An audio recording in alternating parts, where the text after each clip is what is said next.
ஹல்லேலூயா. கர்த்தர் நல்லவர். ஆண்டவராகிய இயேசு கிறிஸ்துவின் நாமத்தில் ஒன்று கூட எல்லாருக்கும் என்னுடைய வாழ்த்துக்களை தெரிவித்துக் கொள்கிறேன். கர்த்தர் நல்லவர். சோதரம்.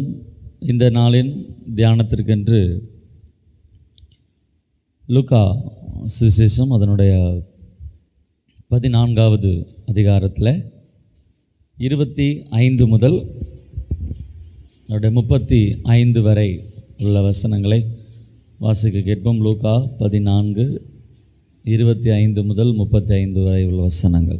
பின்பு அநேக ஜனங்கள் அவரோடே கூட பிரயாணமாய் போகையில் அவர்களிடமாய் அவர் திரும்பி பார்த்து, யாதொருவன் என்னிடத்தில் வந்து தன் தகப்பனையும் தாயையும் மனைவியையும் பிள்ளைகளையும் சகோதரரையும் சகோதரிகளையும் தன் ஜீவனையும் வெறுக்காவிட்டால் எனக்கு சீஷனாய் இருக்க மாட்டான்.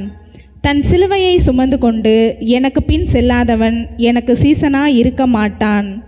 உங்களில் ஒருவன் ஒரு கோபுரத்தை கட்ட மனதாயிருந்து அஸ்திபாரம் போட்ட பின்பு முடிக்க திராணி இல்லாமல் போனால் பார்க்கிறவர்கள் எல்லாரும், இந்த மனுஷன் கட்டத் தொடங்கி முடிக்க திராணி இல்லாமல் போனான் என்று சொல்லி தன்னை பரியாசம் பண்ணாதபடிக்கு அதை கட்டி தீர்க்கிறதற்கு தனக்கு நிர்வாகம் உண்டோ இல்லையோ என்று முன்பு அவன் உட்கார்ந்து செல்லும் செலவை கணக்கு பாராமல் இருப்பானோ? அன்றியும் ஒரு ராஜா மற்றொரு ராஜாவோடே யுத்தம் செய்ய போகிற போது தன்மேல் 20,000 சேவகரோடே வருகிற அவனை தான் 10,000 சேவகரை கொண்டு எதிர்க்க கூடுமோ கூடாதோ என்று முன்பு உட்கார்ந்து ஆலோசனை பண்ணாமல் இருப்பானோ? கூடாதென்று கண்டால் மற்றவன் இன்னும் தூரத்தில் இருக்கும் போதே ஸ்தானாபதிகளை அனுப்பி சமாதானத்துக்கானவைகளை கேட்டுக்கொள்வானே. அப்படியே உங்களில் எவனாகிலும் தனக்கு உண்டானவைகள் எல்லாம் வெறுத்து விடாவிட்டால் அவன் எனக்கு சீசனாய் இருக்க மாட்டான். உப்பு நல்லதுதான். உப்பு சாரமற்று போனால் எதினால் சாரமாக்கப்படும்? அது நிலத்துக்காகிலும் எருவுக்காகிலும் உதவாது. அதை வெளியே கொட்டி போடுவார்கள். கேட்கிறதற்கு காதுள்ளவன் கேட்க கடவன் என்றார். ஹல்லேலூயா. ஹல்லேலூயா. ஆண்டவருடைய நாமம் மகிமைப்படுவதாக. நான் வாசித்த இந்த வேத பகுதிக்காக கர்த்தரை துதிக்கிறேன். சீஷத்துவத்தை பற்றியும் சீஷத்துவத்திற்கான அர்ப்பணிப்பை குறித்த 5 காரியங்களையும் இந்த வசன பகுதியிலே நாம் வாசிக்க கேட்டோம். அல்லேலூயா. கர்த்தர் நல்லவர். தேவன் நம்மை ரட்சித்தது, அழைத்தது, தெரிந்து கொண்டிருக்கிறது. அவரை பின்பற்றும்படி தேவன் நம்மை அழைத்திருக்கிறார். அவரை பின்பற்றும்படி என்று சொன்னால் அவருக்கு நாம் சீஷர்களாக இருக்கும்படி நாம் அழைக்கப்பட்டிருக்கிறோம். ஸ்தோத்திரம்.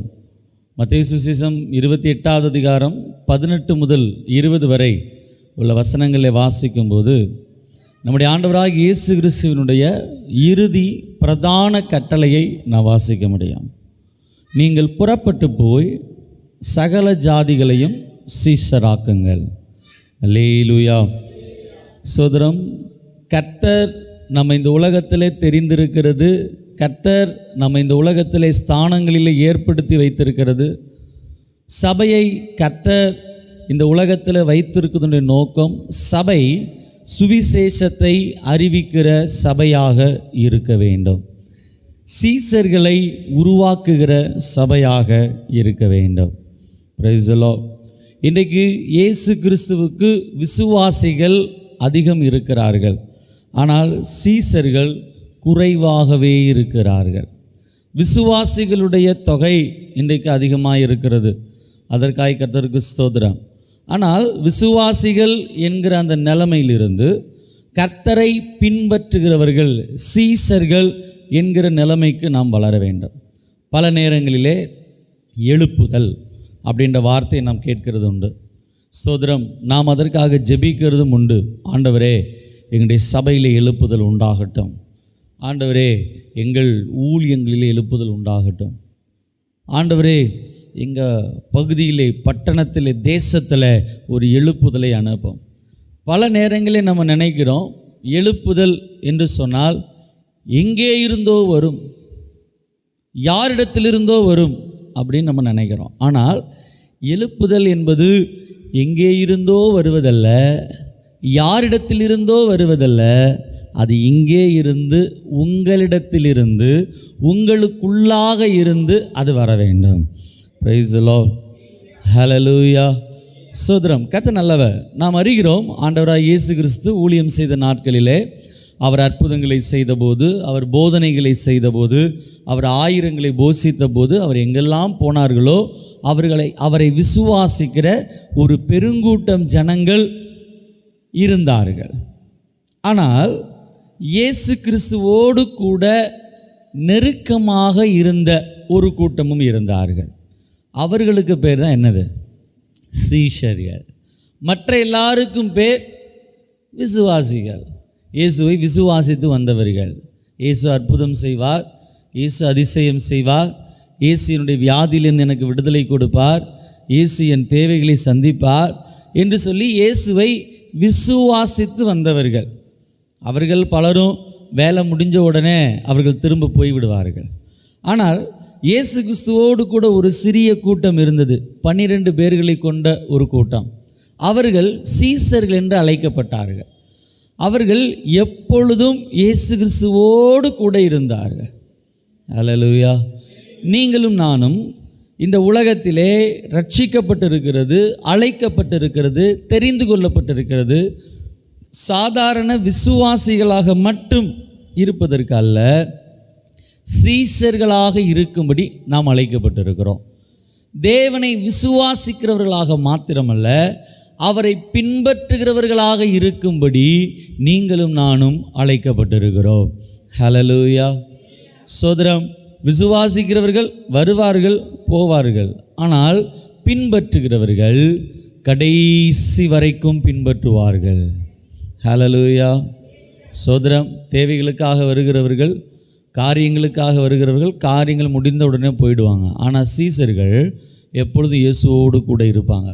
அவரோடு கூட தான் தங்கியிருப்பாங்க, அவரோடு கூட தான் சாப்பிடுவாங்க, அவரோடு கூட தான் தூங்குவாங்க, அவரோடு கூட தான் ஜெபிப்பாங்க, அவரோடு கூட தான் தேவாலயத்துக்கு போவாங்க, அவரோடு கூட தான் ஊழியங்களை செய்வாங்க. அவர்கள் தான் யார்? சீசர்கள். இன்றைக்கு சபையிலே விசுவாசிகள் நிறைய பேர் இருக்கிறார்கள். அதற்காக கர்த்தருக்கு ஸ்தோத்திரம். ஒரு பெரிய ஒரு கவலையான விஷயம் இன்றைக்கி என்னென்னா, விசுவாசிகள் என்கிற நிலைமையிலே கூட இன்றைக்கு அநேகர் இல்லை என்கிறதா மிகுந்த கவலை. ஒரு விசுவாசிக்குண்டான தனித்தன்மை அடையாளம் இல்லாதவர்களாகவே இன்றைக்கு அநேகர் இருக்கிறதை பார்க்கிறோம். Price the Lord. சபைக்கு வரும்போது விசுவாசிகளாகவும், சபைக்கு வெளியே போகும்போது விசுவாச வாழ்க்கை வேறு விதமாகவும், உலகத்தோடும் உலக காரியங்களோடும் கூட இருக்கிற நிறைய விசுவாசிகளை இன்றைக்கு பார்க்க முடிகிறது. இன்றைக்கு நிறைய பேரை பார்க்கும்போது விசுவாசிகள் என்று தைரியமாக சொல்ல முடியலை. யாராவது பார்த்து கேட்குறாங்க நம்மளை, அவர் யார்? உங்கள் சபைக்கு தான் வர்றாராமே, அவர் எப்படி விசுவாசியா அப்படின்னு கேட்கும்போது, ஆமாம் அவர் விசுவாசி தான் அப்படின்ற சொல்கிற நிலைமை தான் இருக்குது. அப்படியானால் ஒரு அடிப்படையான கிறிஸ்துவை விசுவாசிக்கிற அனுபவத்திலேயே இன்றைக்கு அநேக தேவனுடைய பிள்ளைகள் குறைவுள்ளவர்களாக இருக்கிறார்கள். ஆற்றிலே ஒரு கால், சேற்றிலே ஒரு கா, இந்த தோணியிலே ஒரு கால், அந்த தோணியிலே ஒரு கா. இங்கு வந்தால் ஆவிக்குரிய காரியங்கள், வெளியே போனால் உலக காரியங்கள். ஒரு அடிப்படையான விசுவாசிகளுக்கு உண்டான தனித்தன்மையே இல்லாத ஒரு நிலைமையிலே இன்றைக்கு அநேகர் இருக்கிறதை நாம் பார்க்கிறோம். அல்லேலூயா. சோதரனை காலையிலே நான் உங்களுக்கு கர்த்தருடைய வார்த்தையாக பேசுகிற விஷயம், நீங்கள் விசுவாசி என்கிற நிலைமைக்கும் மேலாக கர்த்தரை பின்பற்றுகிற சீஷர்களாக இருக்க வேண்டாம். சீஷன் அப்படின்னு யார் அழைக்கப்படுவார் என்று சொன்னால், one who follows a master is disciple. One who is following a master is a disciple. சீஷன் என்று சொன்னால் குருவை பின்தொடர்கிறவன் சீஷன். 1 பேதுரு 2:21 சொல்லுகிறது, ஆண்டவராகிய இயேசு கிறிஸ்து அவருடைய அடிச்சுவடுகளை நாம் பின்பற்றும்படி நமக்கு மாதிரியை வைத்து போயிருக்கிறார். Is our supreme model. இயேசு கிறிஸ்து தான் நமக்கு மாதிரி. எப்படி வாழ வேண்டும், எப்படி ஜெபிக்க வேண்டும், எப்படி ஊழியம் செய்ய வேண்டும், எப்படி மன்னிக்க வேண்டும், இவை எல்லாவற்றிற்கும் நமக்கு மாதிரி யார் தான்? இயேசு கிறிஸ்து. வேதம் சொல்லுகிறது, பிதாவாக தேவன் நம்மை எதற்கு அழைத்திருக்கிறாராம்? அவருடைய குமாரனுடைய சாயலுக்கு ஒப்பாயிருக்கும்படி நம்மை அழைத்திருக்கிறார். நம்முடைய மாதிரி அவர்தான். அவரை பின்பற்றும்படி நாம் அழைக்கப்பட்டிருக்கிறோம். சோதரம், இன்றைக்கு இயேசுவை விசுவாசிக்கிற ஒரு பெருங்கூட்டம் இருக்கிறது, உண்மைதான். இயேசு கிறிஸ்து ஊழியம் செய்த நாட்களிலே அவரை சுற்றி 12 சீசர்களை அவர் வைத்திருந்தார். அநேகர் விசுவாசிகளாக இருந்தார்கள். அதற்குள்ளும் ஒரு சீசர்களுடைய கூட்டம் இருந்தது. அது எப்போது வெளிப்பட்டது என்று சொன்னால், ஆண்டவராக இயேசு கிறிஸ்து வாக்குத்தத்தம் பண்ணிவிட்டு பரமேறி சென்றபோது பரிசுத்த ஆவிக்காக கூடியிருந்த கூட்டம், பெந்தேகோஸ்தே நாளிலே பரிசுத்த ஆவியை பெற்றுக்கொண்ட கூட்டம் எத்தனை பேராம்? 120 பேர் அடங்கிய சீஷர் கூட்டம். இயேசு கிறிஸ்துவினுடைய ஊழியங்களால் ஆஸ்வதிக்கப்பட்டவர்கள் 1000. ஆனால் பரிசுத்த ஆவி வாக்குத்தத்தம் பண்ணப்பட்டு அதற்காக காத்திருந்தவர்கள் எத்தனை பேர் தான்? வெறும் 120 சீசர்கள் தான். கர்த்தர் நல்லவர். அவர்கள் மீது பரிசுத்த ஆவியானவர் பொழிந்தருளப்பட்டார். பரிசுத்த ஆவியில் நிறைந்து அப்போஸ்தலனாகிய பேதுரு எழுந்து பிரசங்கிக்க ஆரம்பித்த போது 1000 சபையிலே சேர்க்கப்பட ஆரம்பித்தார்கள். வசனம் சொல்லுகிறது, சபையிலே விசுவாசிகளுடைய தொகை பெருகிற்று என்றல்ல, எருசலேமிலே சீஷர்களுடைய தொகை பெருகிற்று. அப்படியானால் இயேசுவை பின்பற்றுகளுடைய கூட்டம் பெருகிற்று. இன்றைக்கு பெருங்கூட்டம் ஜனங்கள் சபையில் இருக்கிறார்கள். நிறைய மெகா சர்ச்சஸ் இன்றைக்கு உலகத்தில் இருக்கிறது, பல தேசங்களும் பல பட்டணங்களிலும். ஆனால் சோதரம், விசுவாசிக்கிறவர்களாகவே இன்றைக்கு அநேகர் காணப்படுகிறார்கள். பின்பற்றுகிறவர்கள் என்கிற நிலைமையிலே பார்க்கும்போது அதில் குறைவுபடுகிறதை நாம் பார்க்க முடிகிறது. இந்த காலையிலே கர்த்தருடைய வார்த்தை உங்களுடைய மத்தியிலே பேசப்பட விரும்புகிற கர்த்தருடைய வார்த்தை என்னவென்று சொன்னால், நீங்கள் விசுவாசிகள் என்கிற தனித்தன்மை உடையவர்களாக மட்டுமல்ல, கிறிஸ்துவை பின்பற்றுகிற சீஷர்கள் என்கிற நிலைமைக்கு நீங்கள் வளர வேண்டும். அல்லேலூயா. அப்போஸ்தலனாகிய பவுல், இந்த வார்த்தை பைபிளில் வேறு யாருமே சொல்லலை. நான் கிறிஸ்துவை பின்பற்றுகிறது போல நீங்களும் இயேசுவை பின்பற்றுங்கள். அப்படியானால் அந்த அளவிற்கு ஒழுங்கும் கிரமமுமாக வைராக்கியமாக இயேசுவை பின்பற்றின ஒரு மனிதனாக யார் இருந்தா? பவுல் இருந்தார். இன்றைக்கி நம்ம எல்லாரும் சொல்கிறோம், இயேசுவை பாருங்கள், இயேசுவை நோக்கி பாருங்கள், மனிதர்களை பார்க்காதிருங்கள். அப்படி தான் பலரால் நம்மால் சொல்ல முடிகிறது. ஆனால் நம்முடைய வாழ்க்கை அனுபவம் பவுலுடைய அனுபவத்தை போல மாறணும். பாருங்கள், என்னை பாருங்கள், நான் இயேசுவை பின்பற்றுகிறது போல நீங்களும் இயேசுவை பின்பற்றுங்கள். இன்றைக்கி நிறைய பேருடைய வார்த்தை எப்படி இருக்குது? என்னையே பார்க்காதீங்க, நான் கொஞ்சம் அப்படி இப்படி தான் இருப்பேன், இயேசு நல்லவர், இயேசுவை பாருங்கள். நீங்களும் நானும் தான் கிறிஸ்துவினுடைய வெளிச்சத்தை ஜனங்களுக்கு பிரகாசிக்கிறவர்களாக இருக்கிறோம். கிறிஸ்துவினுடைய முகவரியாக நீங்களும் நானும் தான் இருக்கிறோம். நம்மை பார்க்கிறவர்கள் நம்மில் கிறிஸ்துவை என்ன செய்ய வேண்டும்? பார்க்க வேண்டும்.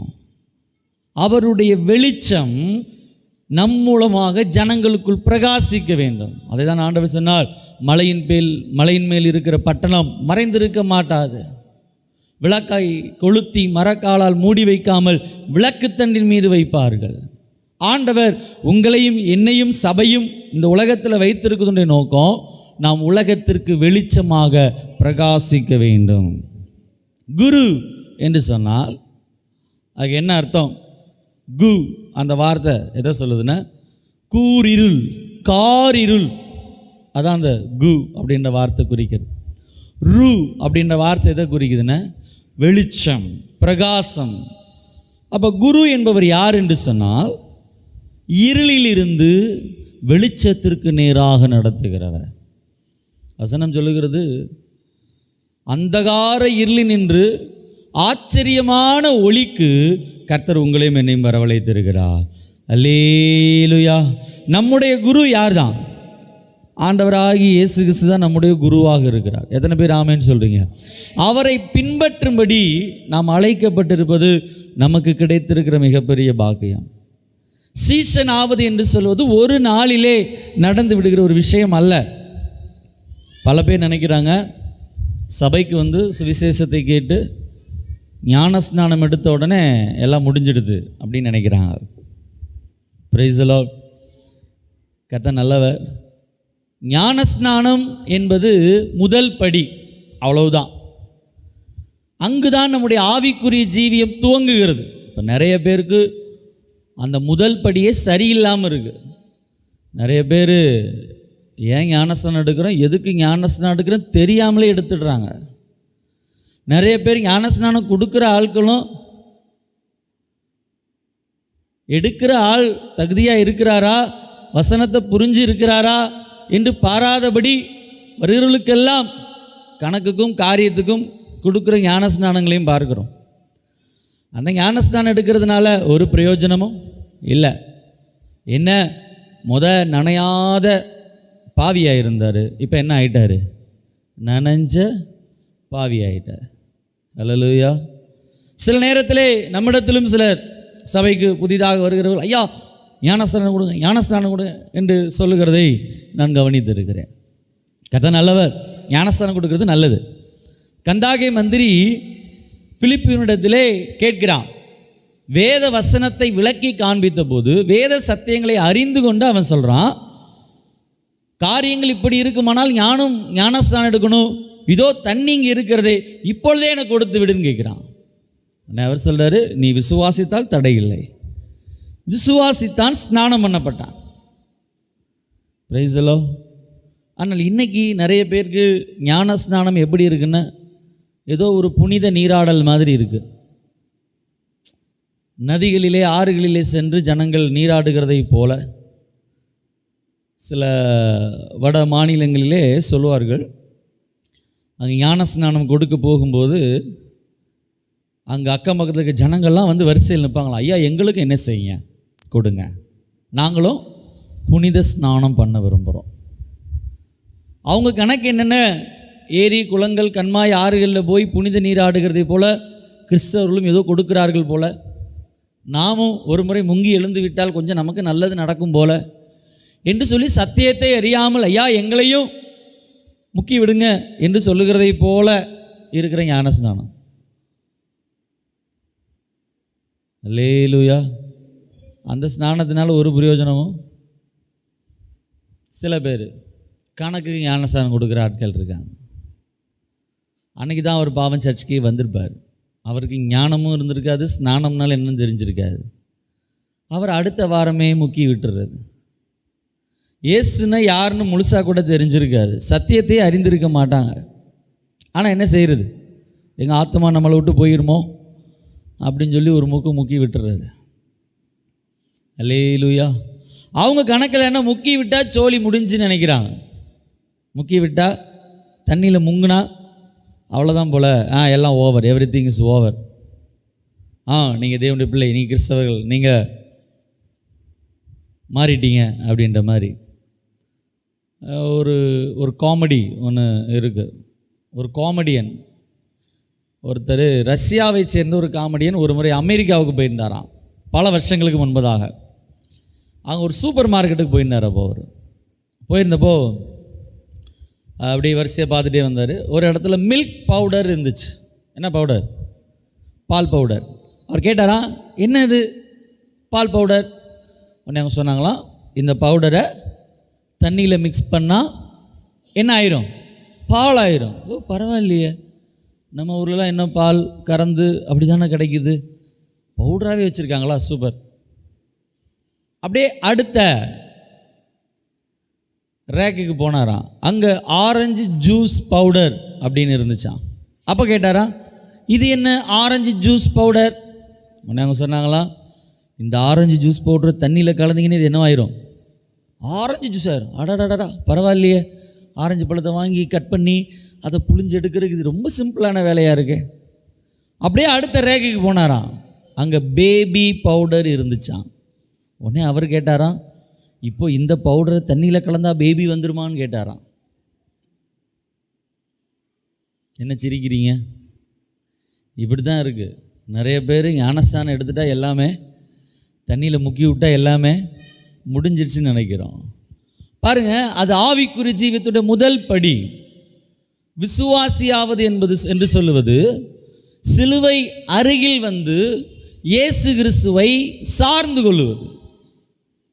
இதுதான் ரட்சிப்பினுடைய அனுபவம். ஆனால் ஒரு சீசத்துவத்துடைய அனுபவம் என்பது இயேசு கிறிஸ்துவிடம் வந்து, சிலுவையினிடம் வந்து இயேசு கிறிஸ்துவை சார்ந்து கொள்வது மட்டுமல்ல, இயேசு கிறிஸ்துவை சார்ந்து கொண்டு சிலுவையை சுமக்கிற அனுபவம் தான் என்னது?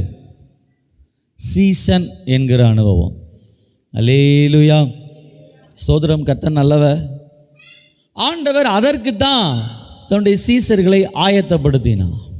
அவரை பின்பற்றும்படி அவர் என்னவெல்லாம் போதித்தாரோ அதை அவர்கள் ஜனங்களுக்கு போதிக்க வேண்டும். அதுதான் ஆண்டவர் கொடுத்த கட்டளை. நீங்கள் புறப்பட்டு போய் சகல தேசத்தாரையும் என்ன செய்யுங்கள்?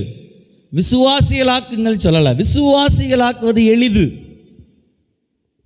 ஒரு மெஜிசியன் மாதிரி வந்து நின்று தோமாவோ பேதுருவோ பவுலோ ஒரு அற்புதத்தை காமிச்சா போதும், பிரைஸ் தி லார்ட், அந்த ஊரே நம்பும். பாருங்க, பார்த்தீங்களா? இயேசு பெரியவர், எல்லாம் இயேசு நம்புறீங்களா? ஓ, இயேசுவை நம்புகிறோம். அப்படி விசுவாசிகள் கூட்டத்தை சம்பாதிக்கிறது எளிது. ஆனால் ஆண்டவர் சொன்னது, நீங்கள் சகல தேசத்தாரையும் என்னை விசுவாசிக்கிறவர்கள் ஆக்குங்கள்னு சொல்லலை, சீசர்கள் ஆக்குங்கள்னு சொன்னார். அல்லேலூயா. இப்போ இந்த கட்டளை தான் நமக்கு கொடுக்கப்பட்டிருக்கிறது. இப்போ நம்ம மற்றவர்களை சீசர்களாக்க வேண்டுமானால் முதல்ல நம்ம யாராக இருக்கணும்? நம்ம சீசராக இல்லாமல் மற்றவங்களை சீசராக்க முடியுமா? அல்லேலூயா. நாம் முதலாவது கிறிஸ்துவை பின்பற்றுகிற நல்ல சீசர்களாக இருக்கணும். அப்போதான் நம்மை பார்க்கிறவர்கள் கிறிஸ்துவை பின்பற்றுகிற சீசர்களாக இருப்பார்கள்.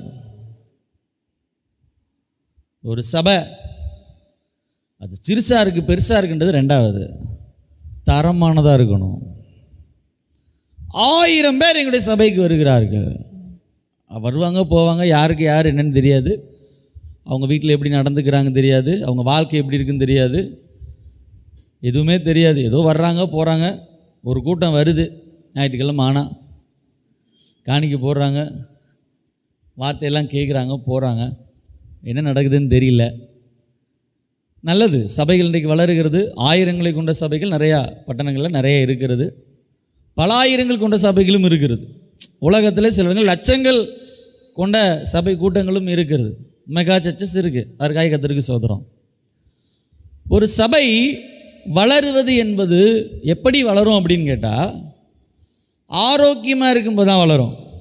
ஆண்டவர் இந்த 12 பேர் தான் தெரிந்து கொண்டார். இயேசு கிறிஸ்து நடத்தின சபையில் எத்தனை பேர் தான் இருந்தாங்க? எத்தனை பேர்? அந்த 12 பேரை வச்சு, இந்த 12 பேரும் பெரிய ஆட்கள் கிடையாது, திறமையுள்ளவர்கள், அறிவுள்ளவர்கள், படித்தவர்கள், அப்படிலாம் இல்லை. சாதாரணப்பட்டவர்கள், மீன் பிடிக்கிறவர்கள், சாதாரண வேலை செய்கிறவர்கள், சமுதாயத்தில் அற்பமாக எண்ணப்பட்டவர்கள், அவர்களையெல்லாம் அழைத்து உருவாக்கி அவர்களை கொண்டு தான் கர்த்தர் உலகத்தை அசைத்தார். அல்லேலூயா. இப்போ சபை வளர வேண்டும், சபை பெருக வேண்டும், சுவிசேஷம் அறிவிக்கப்பட வேண்டும் அப்படின்னு சொன்னால், அந்த சபை முதலாவது சீசர்களை கொண்ட சபையாக இருக்கணும். சபையில் 10 பேர் தான் இருக்கிறோம். அந்த 10 பேர் எப்படி இருக்கணும்? சீசர்களாக இருக்கணும். அப்போ 11ஆவதாக உள்ள ஒருத்தர் வருவார்ல, அவரும் சீசனாகவே இருப்பார். அவர் என்ன தான் பாஸ் பண்ணுற பிரசங்கத்தை கேட்டாலும் சைடில் பக்கத்தில் இருக்கிற ஆளுகளையும் கொஞ்சம் பார்ப்பார். இவங்க எப்படி நடக்கிறாங்க? அல்லேலூயா. இந்த வேதாகம பள்ளி இல்லை பல இடங்களில் நீங்கள் பார்த்தீங்கன்னா புதுசாக ஸ்டூடெண்ட்ஸ் படிக்க வருவாங்க. இந்த ஸ்டூடெண்ட்ஸ் எல்லாம் கெடுக்கிறதே யாருன்னு கேட்டால், ஏற்கனவே இருப்பான்ல கொஞ்சம் பேர், அவன் தாங்க கெடுப்பான். ஓ, இது செய்யக்கூடாதுன்னு சொல்லியிருக்காங்க, சீனியர் சொல்லுவான், அதெல்லாம் விடுப்பா, அதெல்லாம் ஒன்றும் பிரச்சனை இல்லை, நாங்களாம் செஞ்சுக்கிட்டு தான் இருக்கிறோம். பெரிய பாஸ்டிங்க பிரசங்கம் பண்ணுறாரு, இப்படி இருக்க வேண்டும், இப்படி இருக்கக்கூடாது. புதுசாக அவர் கேட்குறாரு, ஓ அப்படிதான் போல. அப்படியே பக்கத்தை திரும்பி பார்க்குறாரு. அவர் பாஸ்டர் அப்படி தான் சொல்லுவார், அவருக்கு என்ன, நம்ம இங்கே ஆமேன்னு அல்லையிலையோ சோத்திரம் போட்டுட்டு அங்கிட்டு போய் என்ன செய்வோம். அப்போ பார்க்குறான், ஓ இப்படி தான் போல, எப்படி தான் போல. சொல்கிறது ஒன்றும் செய்கிறது ஒன்றும் சொல்லுவார் போல். இவங்கெல்லாம் கேட்பாங்க போல், ஆனால் கீழ்ப்படிய மாட்டாங்க போல். அப்போ நம்மளும் எப்படி தான் இருக்கணும். இப்போ இவங்க சபையில் யார் நிலைக்கிறது இல்லை, இருக்கிறது இல்லை, போயிடுறது. காரணம் வேறு யாரும் இல்லை, விசுவாசிகளாகிய நம்ம சீசர்களாக இருந்தால் வருகிறவர்களும் சீசர்களாக மாறி இருப்பார்கள்.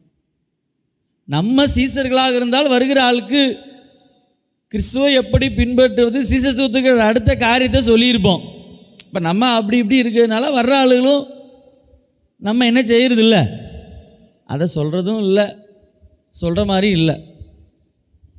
ரைசலோ, நீங்கள் ஒரு மூட விதை, உருப்படாத விதையை விதைச்சி அதில் பலனும் வராது, தப்பி தவறி அது வளர்ந்தாலும் அதில் வர்ற பலனுள்ளதாகவும் இருக்காது, வேஸ்ட். ஆனால் கொஞ்சம் விதைகள் மணி போல அழகாக பலனுள்ள விதைகளாக விதைக்கும்போது அது கொடுக்குற மேனி, அதற்குள்ளாகவும் என்ன இருக்கும், பலன் இருக்கும். சீசர்களுடைய தொகை பெருகிட்டு. ரைசலா, வசனம் சொல்லுகிறது, சுவிசேஷம் ஆதி நூற்றாண்டு சபையில் எப்படி பரவிட்டான், வெடித்து சிதறி பரவியது. அப்போஸ்தலர்கள் சபை ஸ்தாபிக்கும்படி அபிஷேகம் பண்ணப்பட்டவர்கள், அவர்கள் போகிறதற்கு முன்னாலே சுவிசேஷம் போய்விட்டது. ரோம் சபை ஸ்தாபிக்கப்பட்டது. ரோம் சபை ஸ்தாபித்தவர் யாருன்னு கேட்டால் யாருமே இல்லை. பெந்தேகோஸ்தே நாளிலே யார் எருசலேமில் வந்தபோது ரட்சிக்கப்பட்டு பரிசுத்த ஆவியை பெற்று சாட்சிகளாக இருந்தார்களோ, உபத்திரம் வந்து சிதறடிக்கப்பட்ட போது அவர்கள் திரும்பி தங்கள் ஸ்தானத்திற்கு போனபோது அந்த இடங்களில் அவர்கள் சபையை ஸ்தாபித்தார்கள். அதுக்கப்புறம் தான் ஊழியக்காரர்கள் வருகிறார்கள். அல்லேலூயா. சிதறி போனவர்கள் எங்கும் திரிந்து சுவிசேஷத்தை பிரசங்கித்தார்கள். இப்போ நம்ம கேட்குறோம், எழுப்புதல் எப்போ வரும், எங்கேருந்து வரும்? எங்கேருந்தும் வராது. நிறைய பேர் நினைக்கிறாங்க, ஆண்டவரே அக்கினியை போடும். எத்தனை வாட்டி போடுவார்? ஒரு தடவை போட்டுட்டார். 2000 வருஷத்துக்கு முன்னால் பெந்தேகோஸ்தே நாளில் பலத்தை காற்றடிக்கிற முழக்கம் போல, அக்கினிமயமான நாவுகள் போல பரிசுத்த ஆவியானவர் வந்துட்டார். இனி மறுபடியும் போடுறதுக்கு இல்லை. அவர் எங்கே தான் இருக்கிறாரு? இங்கே தான் இருக்கிறார். இப்போது அவரை அனல் மூட்டி எழுப்ப வேண்டிய நேரம். அதை விட்டுட்டு ஆண்டவரை மறுபடியும் அக்கினியை போடும். தேவாலயம் பிரதிஷ்டை செய்யப்பட்ட போது டெய்லி வந்து ஆண்டவர் பற்ற வச்சுட்டா போனார் பலிபீடத்துக்கு? இல்லை. என்னைக்கு பிரதிஷ்டை செய்யப்பட்டதோ அன்னைக்கு அக்கினி எங்கேருந்து வந்தது? வானத்திலிருந்து வந்த அக்கினி அங்கே தான் இருந்தது. அதே போல் பெந்தேகோஸ்தே நாளிலே ஊற்றப்பட்ட பரிசுத்த ஆவி எங்கே தான் இருக்கிறாரு? இங்கே தான் இருக்கிறார். இப்போ இவரை அனல் மூட்டி எழுப்ப வேண்டும், அடுத்து சேர வேண்டும், நெருங்கி சேர வேண்டும். நமக்கு இப்படி காமிச்சு சொல்கிறதுக்கு நிறைய இருக்குது. இப்படிலாம் இருந்தால் எப்படி சபை வளரும்? இப்படிலாம் இருந்தால் எப்படி எழுப்புதல் வரும்? பாருங்கள், இப்படி நடக்கிறாங்க பாருங்கள், ஜெபம் பண்ணுறதில்ல பாருங்கள், கர்த்தரை ஆராதிக்கிறதில்ல. மற்றவங்கள சொல்லவே வேண்டாம். முதல்ல நான் ஜெபம் பண்ணணும், நான் ஆராதிக்கணும். மற்றவங்களாம் என்ன செய்யணும் நான் சொல்கிறேன்னு முதல்ல அதை யார் செய்யணும்? முதல்ல நான் பக்கத்தில் போகணும்.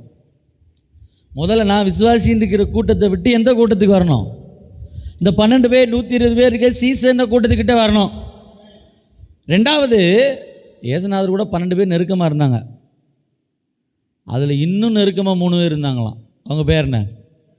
பேதுரு, யாக்கோபு, யோவான். ஆண்டவர் சில நேரம் அவங்களை மட்டும் தனியாக கூட்டு போனார். மறுமலைக்கில் ஆண்டவர் மறுரூபமாகும்போது அவர்களை கூட்டு போய் அவர்கள் முன்பாக தான் மறுரூபமாகிறார். கெத்செமனேல கடைசியாக ஜோமனை கூட்டும்போது அவர்களை தான் கூட்டு போகிறார். அப்போது எழுப்புதல்ன்றது என்னென்னா, விசுவாசின்ற கூட்டத்தில் எங்கே வந்துடணும்? சீசர்ன்ற இடத்துக்கு வரணும். ரெண்டாவது, வெளிவட்ட சீசர் என்ற நிலைமை மாறி இயேசு கிறிஸ்துவை நெருங்கி, எவ்வளோ நெருக்கம், ஹவு க்ளோஸ் அப்படின்னா, அந்த 3 பேர்லேயும் ஒரு ஆள், பேதுரு, யாக்கோபு, யோவான் 3 பேரும் இயேசு கிறிஸ்து கூட இருந்தாங்களாம்.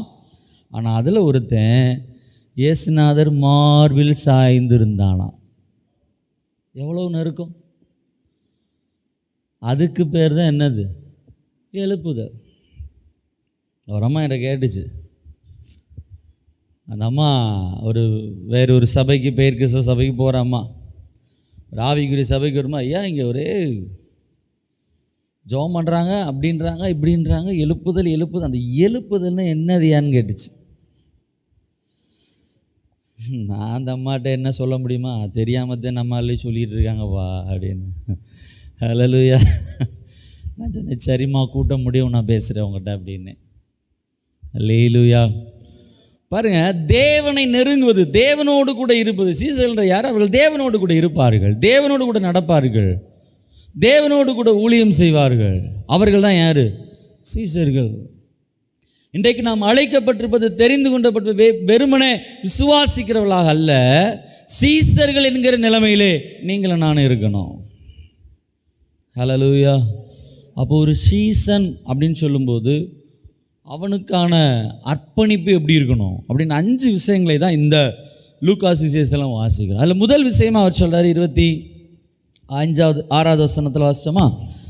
எஸ், 14:26. யாதொருவன் என்னிடத்தில் வந்து தகப்பனையும் தாயையும், என் தகப்பனையும் தாயையும், மனைவியையும் பிள்ளைகளையும், சகோதரரையும் சகோதரிகளையும், தன் ஜீவனையும் வெறுக்காவிட்டால் எனக்கு சீசனாக இருக்க மாட்டான். அப்போ சீசனாக இருப்பதனுடைய ஒரு அர்ப்பணிப்பு என்னென்ன? எந்த உறவையும் விட, ஏன் ஜீவனை விட தேவனை நேசிக்கணும். இப்போ இந்த வசனத்தை எடுத்துட்டு ஆண்டவர் தகப்பனை, தாயை, சகோதர சகோதரி எல்லாரையும் வெறுக்க சொல்கிறாரா? அப்படி அல்ல, எதிர்மறையாக சொல்லப்பட்ட வார்த்தை. வெறுக்காவிட்டால் என்கிற அந்த வார்த்தை ஆங்கிலத்தில் ஹேட் அப்படின்னு இருந்தாலும் கிரீக்கில் சானை அப்படின்னு அந்த பதம் பயன்படுத்தப்பட்டிருக்கு. அதுக்கு அர்த்தம் என்னென்னா, டு ப்ரெஃபர் அபவ் அப்படின்னு அர்த்தம். அப்படின்னா எல்லாவற்றுக்கும் மேலாக. நீங்கள் இதே வசனம் மத்தேயு 10:37 வாசிக்கும்போது வாசிங்க. மத்தேயு 10:37. தகப்பனையாவது தாயையாவது என்னிலும் அதிகமாய் நேசிக்கிறவன் எனக்கு பாத்திரன் அல்ல. அதோடைய அர்த்தம் என்னென்ன? தகப்பனை தாயை நேசிக்கக்கூடாது. இன்னைக்கு சில சபையார் சொல்லி கொடுக்குறாங்க, நீங்கள் சீசன் ஆகிவிட்டால் என்ன செய்யக்கூடாது? நீங்கள் ஊழியக்காரராகிவிட்டால், ஊழியத்திற்கு வந்து விட்டால் அம்மா அப்பா போய் பார்க்கக்கூடாது, சகோதர சகோதரிகள்லாம் வெறுத்துடணும், உங்கள் வீட்டில் ஒரு நல்லது கெட்டதுனா கூட என்ன செய்யக்கூடாது. நான் ஒரு ஐயாவை பார்த்தேன், அவர் பையன் ஊழியத்துக்கு போயிட்டாராம். அவர் என்கிட்ட சொன்ன, ஐயா என் பையன் ஊழியத்துக்கு போயிட்டான், ஏன்னா ஃபோன் கூட பண்ணி பேச மாட்றாயா, ஃபோன் கூட பண்ணி பேசக்கூடாதான். அந்த சபையில் சொல்லி கொடுத்துருக்காங்க. அல்லேலூயா.